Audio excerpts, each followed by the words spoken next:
Hello everyone, Jaspreet here. Welcome to my channel Computer Gyan, and subject is object oriented programming with C++, and the chapter is evolution of object oriented programming. This is part 1, and today we are covering three topics. The first is evolution, second is procedure oriented programming, and the last one is characteristics of procedure oriented programming. So let's start. First of all evolution means कि जो object oriented programming language है, ठीक है, तो इसका कैसे शुरुआत हुई थी, ठीक है, सारा वो हम इसमें करेंगे। अर्नेस्ट टेलो एक राइटर था जो आर्टिफिशियल इंटेलिजेंस की फील्ड में था। उसने क्या किया था, उसने कंपैरिजन किया था जो सॉफ्टवेयर टेक्नोलॉजी है, ठीक है, उसे एक ट्री की ग्रोथ के साथ कंपैरिजन किया था, ठीक है। वो बोलते थे कि जैसे ट्री है वैसे क्या है सॉफ्टवेयर जो है उसकी मतलब कि उसके अलग अलग फेजेस हैं और मतलब कि लेयर्स हैं जो मतलब कि ग्रोथ होती रहती हैं, ठीक है। पहले जैसे हमारा ट्री में भी क्या होती है, ठीक है, एक ब्रांच आ गई, ठीक है, फिर दूसरी आ गई। उसी तरह मतलब कि जो सॉफ्टवेयर है उसकी एवोल्यूशन में अलग अलग फेजेस आएंगे, ठीक है, और लेयर्स आएंगे जैसे जैसे मतलब कि डिकेड्स मतलब कि जैसे जैसे ईयर्स आगे जाएंगे, ठीक है। तो ये वाली जो लेयर्स थी वर build up one by one over the last 5 decades, ठीक है। मतलब कि जो 5 डिकेड्स हैं हमारी उसमें मतलब वन बाय वन ये बिल्ड हुई हैं। ऐसे नहीं कि एक बार में सारी लेयर्स आ गई, जैसे ट्री में होता है कि एक टाइम पे सारी ब्रांचेस नहीं आती, ठीक है। तो जैसे जैसे मतलब कि ट्री में ब्रांच आई फिर दूसरी आई, उसी तरह मतलब कि सॉफ्टवेयर जो एवोल्यूशन है, सॉरी, जो सॉफ्टवेयर टेक्नोलॉजी है उसमें भी वन बाय वन जो है मतलब कि लेयर्स आती रहीं, ठीक है। तो वो हम नेक्स्ट में डायग्राम में देखेंगे। तो जो मतलब कि और जो नई लेयर आएगी, ठीक है, न्यू वाली जो न्यू लेयर आएगी वो क्या होगी, वो प्रीवियस वन से थोड़ी इम्प्रूवमेंट में होगी, ठीक है। मतलब हम बोलते हैं कि नेक्स्ट ब्रांच आई ही क्यों, नेक्स्ट लेयर आई ही क्यों, क्योंकि अगर मतलब कि जो हमारा पीछे वाला था उसमें अगर उस लेयर में कोई प्रॉब्लम होगी तो हम मतलब कि नेक्स्ट वाली में उसे इम्प्रूवमेंट कर सकते हैं, ठीक है। ऐसे ही आई द आगे क्या है, कहते in software system each of the layer continues to be functional. जो हमारा सॉफ्टवेयर सिस्टम है उसमें क्या होता है, जो लेयर्स हैं, ठीक है, वो कॉन्टीन्यूस फंक्शन में रहती हैं, ठीक है। और बल्कि जो हमारा अगर हम ट्री का केस ले लें उसमें क्या है, जो अपर मोस्ट लेयर होती है, ठीक है, जिसमें फ्रूट लगते हैं या कुछ भी, जो अपर मोस्ट उसकी लेयर है वही फंक्शनल होती है, ठीक है। बट जो हमारा सॉफ्टवेयर सिस्टम है इसमें सारी लेयर्स जो हैं वो कॉन्टीन्यूस फंक्शनल होती है। तो जो ट्री के साथ उनका कंपैरिजन था वो यहाँ पर उनकी एनालॉजी जो है वो फेल हो जाती है, ठीक है, क्योंकि ट्री में तो जो अपर मोस्ट लेयर होगी वही फंक्शन में होगी, ठीक है। बट जो हमारा सॉफ्टवेयर सिस्टम है उसमें सारी लेयर्स कॉन्टीन्यूसली फंक्शन में होती हैं। और सेकंड हमारे पास आए थे एलन के, ये एक प्रमोटर थे जिन्होंने ऑब्जेक्ट ओरिएंटेड पैराडिगम जो था उसको प्रमोट किया था। और जो स्मॉल टॉक कोई ऐप है, ठीक है, उसका मतलब उनका डिज़ाइनर भी थे ये। और ये बोलते थे कि एज कॉम्प्लेक्सिटी इंक्रीजेज, जैसे जैसे मतलब कि कॉम्प्लेक्सिटी बढ़ेगी, ठीक है, इंक्रीज होगी, तो architecture dominate the basic material. और जो उसका आर्किटेक्चर बनेगा, ठीक है, जो मतलब कि हम बोलते हैं कि आर्किटेक्चर जो बेसिक मटेरियल था ना, जो हमने स्टार्टिंग पर बेसिक मटेरियल डाला, मतलब हम डालेंगे या फिर हम कोई भी लैंग्वेज यूज़ करने मतलब जब हम स्टार्ट करते हैं तो उसमें जो बेसिक मटेरियल ऐड करते हैं, ठीक है, उसे वो क्या करता है, आर्किटेक्चर डोमिनेट करेगा, ठीक है। तो अगर कॉम्प्लेक्सिटी इंक्रीज होगी तो आर्किटेक्चर डोमिनेट करेगा जो बेसिक मटेरियल था, ठीक है। To build today's complex software, जो आज का कॉम्प्लेक्स सॉफ्टवेयर है उसे बिल्ड करने के लिए, ठीक है, सिर्फ यही ज़रूरी नहीं है कि वो जो प्रोग्रामिंग स्टेटमेंट है वो एक सीक्वेंस में हो, ठीक है। प्रोग्रामिंग स्टेटमेंट मतलब कि पहले ये वाली स्टेटमेंट हो फिर वो हो, मतलब सिर्फ यही ज़रूरी नहीं है कि वो सीक्वेंस में हो और सेट ऑफ प्रोसीजर जो हैं मॉड्यूल्स हैं वो भी मतलब सीक्वेंस में हो, यही काफ़ी नहीं है। We need to incorporate sound construction technique, हमें एक ये वाली टेक्निक लानी चाहिए, साउंड कंस्ट्रक्शन टेक्निक और प्रोग्राम स्ट्रक्चर, ताकि मतलब कि हमें कुछ भी मॉडिफाई करना हो, कुछ भी उसमें इम्प्लीमेंट करना है, कॉम्प्रीहेंड करना हो, वो ईजी हो सके, ठीक है। तो हमें ऐसी कोई टेक्निक उसमें ऐड करनी चाहिए। Since the invention of the computer, जब कंप्यूटर की इन्वेंशन चल रही थी, ठीक है, बहुत सारे प्रोग्रामिंग अप्रोचेस थे वो मतलब ट्राई कर रहे थे, ठीक है, हैव बीन ट्राइड। उसके बाद हमारे पास देखो ये वाली जो हम बोल रहे थे डायग्राम था, ये वाली वो 5 डिकेड्स है। पहले सबसे पहला आया था हमारे पास 0, 1 और 0 बाइनरी फॉर्म में, फिर हमारे पास आ गई मशीन लैंग्वेज, फिर आ गई असेंबली लैंग्वेज, फिर प्रोसीजर ओरिएंटेड आया, फिर लास्ट अब हमारे पास ऑब्जेक्ट ओरिएंटेड प्रोग्रामिंग है। देखो ये पहली लेयर हो गई, फिर ये सेकंड वाली लेयर है, फिर थर्ड है, मतलब इसमें हमने कुछ चेंजेस किए हैं, फिर ये वाला आया है, फिर ये है। जो प्रोसीजर ओरिएंटेड है ना, ये हम मतलब कि जो हाई लेवल लैंग्वेज है उन्हें बोल सकते हैं, ठीक है, जैसे सी है, फोर्ट्रेन है, वो सारी प्रोसीजर ओरिएंटेड है। और जो ऑब्जेक्ट ओरिएंटेड जो हमारा ये चैप्टर हम कर रहे हैं वो क्या है, किससे रिलेटेड, कौन सी लैंग्वेज से रिलेटेड है, C++ से है, ठीक है। तो ये सारी हमारी लेयर्स थी कंप्यूटर सॉफ्टवेयर की। और दीज इंक्लूड टेक्निक्स, अच्छा जो ये मतलब कि टेक्निक इंक्लूड की थी उन्होंने, मतलब कि जो आए थे उस टाइम जब कंप्यूटर बन रहा था, प्रोग्रामिंग के लिए जो आ रहे थे, ठीक है, वो अपना अपना जो एफर्ट दे रहे थे, उन्होंने टेक्निक्स यूज़ की थी। एक मॉड्यूलर प्रोग्रामिंग, एक top down programming, bottom up programming and structured programming, ये 4 टेक्निक मतलब कि वो यूज़ कर रहे थे, ठीक है। और उनका जो प्राइमरी मोटिवेशन था, उनका मोटिवेशन ये था कि मतलब कि जब भी मतलब कोई अगर कॉम्प्लेक्सिटी इंक्रीज़ होगी प्रोग्राम में, ठीक है, तो उसे मतलब कि हैंडल कर सकें, ठीक है। तो ये मेन मोटिव था उनका कि अगर कॉम्प्लेक्सिटी इंक्रीज़ हो रही है तो उसे हैंडल कर सकें ईजिली, और वो क्या हो सके, रिलायबल बने जो प्रोग्राम है, और मेंटेनेबल भी बने, ठीक है। तो ये वाली जो टेक्निक्स थी have been become popular among programmer over the last 2 decades. जो लास्ट 2 डिकेड्स हैं, ठीक है, ये वाली जो मशीन लैंग्वेज और असेंबली लैंग्वेज, इनमें ये वाली जो टेक्निक्स थी वो बहुत फेमस थी, ठीक है, मॉड्यूलर, टॉप डाउन, ये सारी काफ़ी फेमस थी। उसके बाद देखो हम क्या बोल रहे हैं कि हमारी पहली 2 तो होगी वो वाली। अब हमारी जो थर्ड है स्ट्रक्चर प्रोसीजरल प्रोग्रामिंग वाली, वो C है। देखो जब मतलब कि लैंग्वेज C आई थी, ये इसे हम बोलते थे कि ये बहुत ज़्यादा पॉपुलर थी 1980s में, ठीक है, तो इसे हम स्ट्रक्चर्ड प्रोग्रामिंग बोलते थे, ठीक है, बहुत पॉपुलर थी 1980 में। और ये एक जो स्ट्रक्चर्ड प्रोग्रामिंग है, ये एक पावरफुल टूल था प्रोग्रामर्स के लिए, ताकि वो जो कॉम्प्लेक्स प्रोग्राम थे, हम बोल रहे हैं ना कॉम्प्लेक्सिटी इंक्रीज हो रही थी, तो कॉम्प्लेक्स प्रोग्राम को मतलब कि इजीली और फेयरली, ठीक है, उनको हैंडल करने के लिए स्ट्रक्चर्ड प्रोग्रामिंग एक पावरफुल टूल था, ठीक है।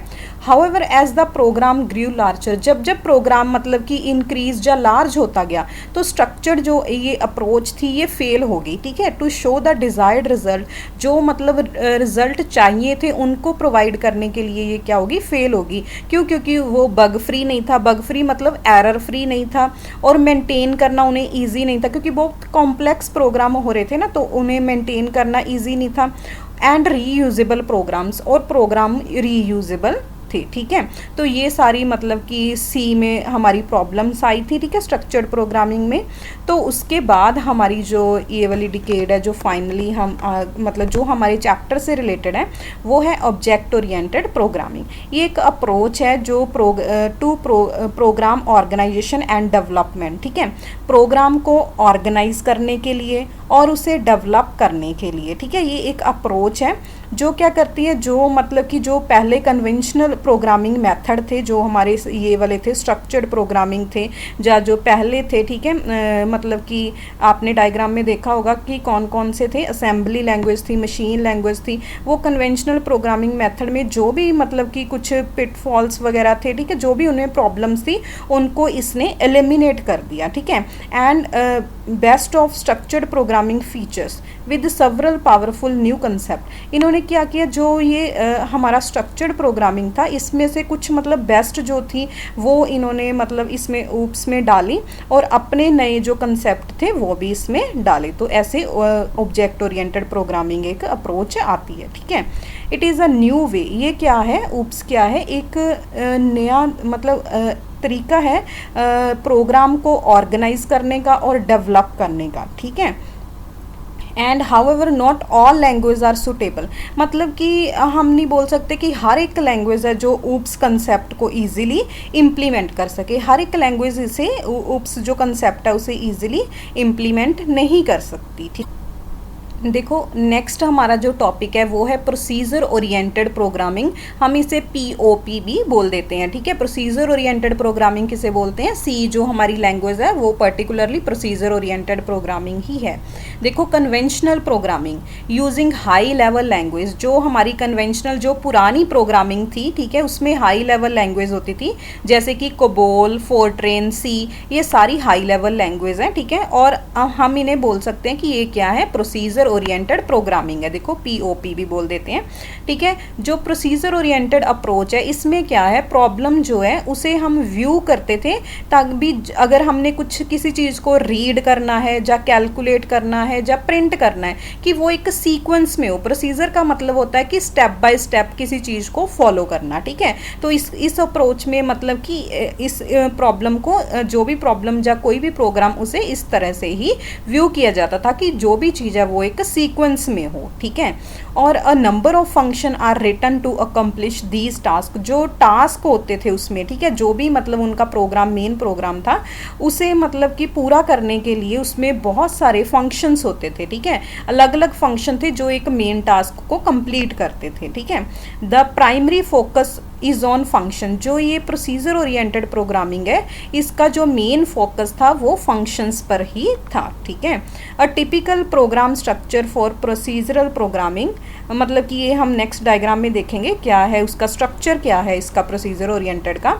और the technique of hierarchical decomposition has been used to specify the task to be completed for solving a problem, मतलब जो प्रॉब्लम है या बोलो जो प्रोग्राम है उसे सॉल्व करने के लिए जो इसमें टेक्निक या जो स्ट्रक्चर यूज़ किया जाता था वो था हेरेरिकल डीकम्पोजिशन, ठीक है। मतलब कि पहले मेन होगा, फिर उसे अलग अलग डिवाइड किया जाएगा, ठीक है। हेरेरिकल डीकम्पोजिशन हम उसे ही बोलते हैं। नेक्स्ट पर आपको समझ आ जाएगा। देखो ये है हमारे पास structure of procedure oriented program. सबसे पहले है मेन प्रोग्राम, ठीक है। मेन में हमारे पास 3 फंक्शन है, फंक्शन 1, 2 एंड 3। देखो ये तो मेन में है, ठीक है। ये एक हायरार्किकल स्ट्रक्चर है। और फिर हमारे पास फंक्शन 4 है जो वो फंक्शन 1 और फंक्शन 2 से रिलेटेड है, ठीक है। मतलब कि उसके बाद फंक्शन 5, 3 और 2 से रिलेटेड है। ऐसे ये सारे फंक्शन क्या है, एक दूसरे से रिलेटेड हैं, ठीक है। और हमने एक मेन जो प्रोग्राम था उसे डिवाइड कर दिया मल्टीपल टास्क में, और मल्टीपल जो टास्क हैं वो कौन मतलब परफॉर्म कर रहा है, वो ये फंक्शंस हैं जो ये मतलब कि उसे परफॉर्म करेंगे, ठीक है। आगे देखो क्या बोल रहे हैं कि जो प्रोसीजर ओरिएंटेड प्रोग्रामिंग है ये बेसिकली क्या है, इसमें writing a list of instructions और actions for a computer to follow, मतलब कंप्यूटर को बहुत सारे इंस्ट्रक्शंस, लिस्ट ऑफ इंस्ट्रक्शन बोल सकते हैं, जो एक्शन है वो फॉलो करने पड़ते हैं, ठीक है। एंड उन जो इंस्ट्रक्शंस हैं उनको ग्रुप्स में मतलब कि ऑर्गेनाइज करना पड़ता है। जब वो इंस्ट्रक्शंस, एक लिस्ट ऑफ इंस्ट्रक्शन को, ठीक है, ऑर्गेनाइज करते हैं ग्रुप्स में, उनको हम बोलते हैं फंक्शंस, ठीक है। मतलब कि वो फंक्शंस ही हैं। जब काफ़ी सारे इंस्ट्रक्शन या काफ़ी सारे एक्शन, ठीक है, उनको हमने ऑर्गेनाइज कर दिया एक ग्रुप में, वो एक ग्रुप क्या कहलाएगा, वो कहलाएगा फंक्शंस, ठीक है। और जो इसमें मतलब कि फ्लो चार्ट यूज़ किए जाते थे ताकि जो एक्शंस हैं उन्हें ऑर्गेनाइज कर सकें, ठीक है।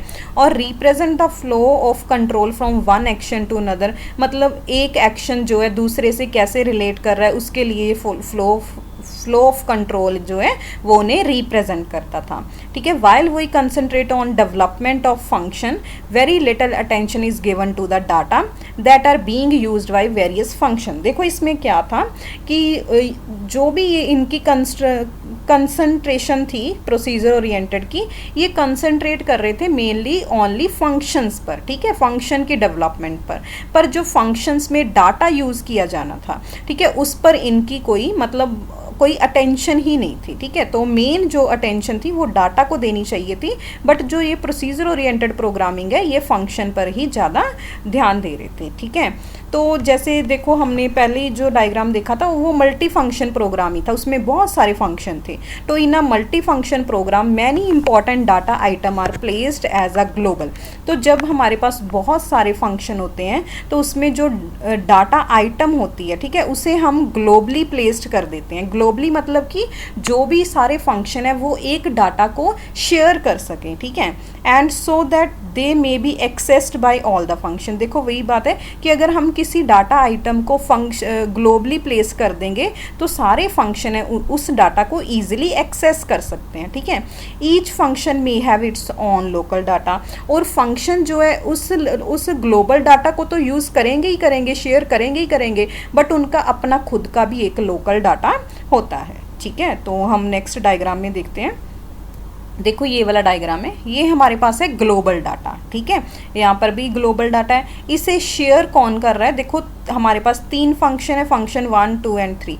तीनों फंक्शन इन दोनों ग्लोबल डाटा को शेयर कर रहे हैं, ठीक है, यूज़ कर रहे हैं, और फंक्शन का अपना खुद का भी एक लोकल डाटा है, ठीक है। देखो तीनों फंक्शन का अपना अपना लोकल डाटा है, और जो ग्लोबल है ये तीनों ही शेयर कर रहे हैं। ये हमारे पास हो गया relationship of data and function in procedural programming, ठीक है। तो नेक्स्ट देखते हैं। और देखो क्या बोल रहे हैं, जो ग्लोबल डाटा है उसमें जो ग्लोबल डाटा है वो ज़्यादा वल्नरेबल होता है, ठीक है, ताकि हम मतलब कि inadvertent change by a function के द्वारा कोई भी चेंज कर सकते हैं। इन अ लार्ज प्रोग्राम, अगर बहुत बड़ा प्रोग्राम है, बहुत डिफ़िकल्ट होता है कि आइडेंटिफाई करना what data is used by which function, मतलब उसमें फंक्शन भी कौन सा फंक्शन कौन सा डाटा यूज़ कर रहा है उसे आइडेंटिफाई करना बहुत डिफ़िकल्ट हो जाता है अगर प्रोग्राम बहुत ही हमारा लार्ज हो, ठीक है। In case we need to revise an external data structure, तो उस केस में हम क्या करते हैं, जो हमारा एक्सटर्नल डाटा स्ट्रक्चर है उसे हम देखते हैं। And we also need to revise all function what access function that access the data, मतलब कि ये इसका हम बोल सकते हैं कि एक नेगेटिव पॉइंट ही है कि अगर हम मतलब कि एक तो हम आइडेंटिफाई नहीं कर सकेंगे कि कौन सा फंक्शन कौन सा डाटा यूज़ कर रहे हैं, और हमें मतलब ये याद रखना पड़ेगा कि उसका डाटा स्ट्रक्चर क्या है, ठीक है, एक्सटर्नल डाटा स्ट्रक्चर क्या है, और हमें मतलब कि ये भी देखना पड़ेगा कि सारे फंक्शन जो हैं वो किस डाटा को एक्सेस कर रहे हैं, ठीक है।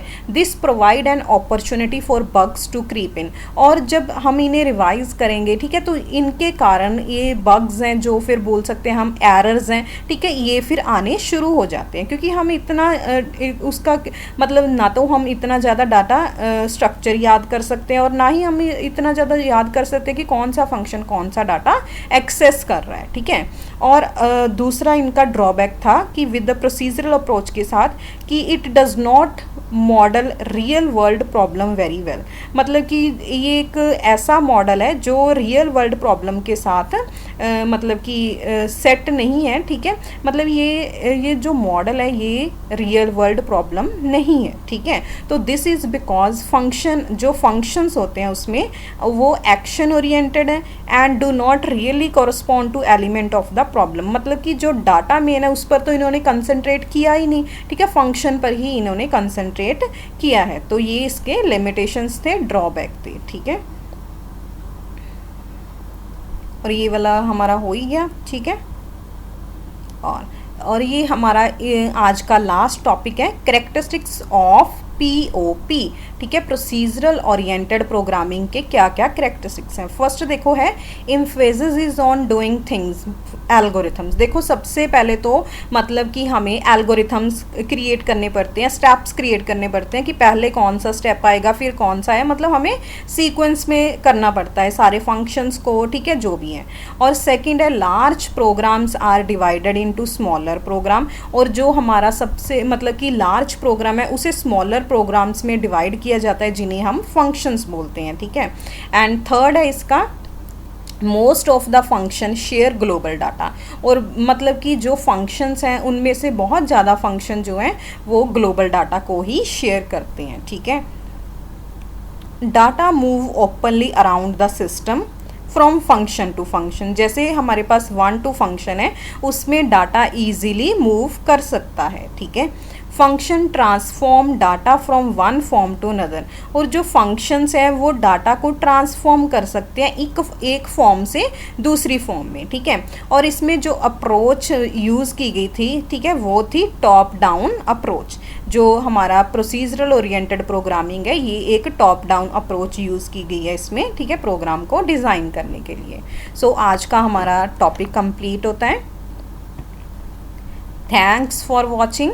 अगर आपको ये वीडियो पसंद आई है तो आप इसे लाइक और शेयर ज़रूर करें, और अगर आपने मेरे इस चैनल को सब्सक्राइब नहीं किया है तो आप अभी इसे सब्सक्राइब करें, ताकि आप नई नई अपडेट आप सबसे पहले नई नई अपडेट्स हैं जो वो देख सकें। Thank you.